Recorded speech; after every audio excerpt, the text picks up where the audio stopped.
Bonjour à toutes et à tous. Donc aujourd'hui, j'ai décidé de vous parler de grossesse gémellaire et de vous montrer la différence qui existe entre les différents types de grossesse gémellaire.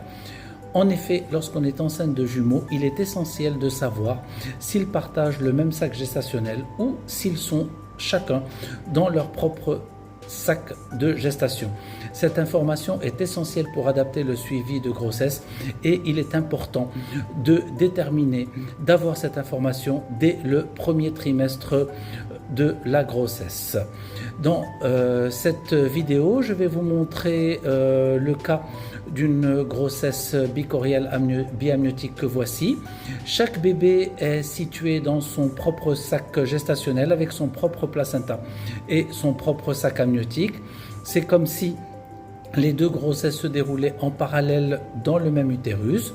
C'est la forme la plus fréquente et souvent la plus simple à surveiller.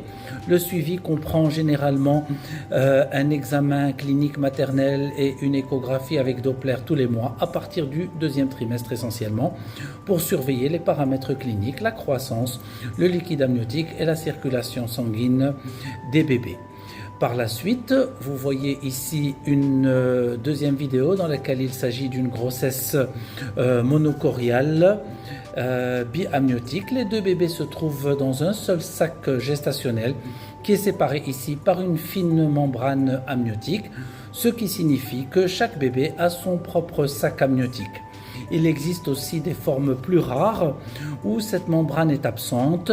On parle alors de grossesse monocoriale monoamniotique. Dans ce type de grossesse, les bébés partagent un placenta dit commun, mais qui en réalité est constitué de deux placentas accolés. Ceux-ci peuvent être liés par des vaisseaux sanguins communs appelés anastomoses. En raison de ce partage possible de la circulation sanguine et des conséquences qui peuvent en résulter, un suivi plus rapproché est nécessaire. Dès 16 semaines, des échographies avec Doppler sont réalisées toutes les 2 semaines pour permettre de surveiller la croissance, le liquide et les échanges entre les deux bébés. Ainsi, avec un bon suivi, tout peut bien se passer, quelle que soit la forme de grossesse gémellaire, et bien entendu, l'accouchement se déroulera dans des conditions idéales et dépendra bien entendu des paramètres maternels et fœtaux de fin de grossesse. Voilà, je vous dis à bientôt pour une prochaine vidéo.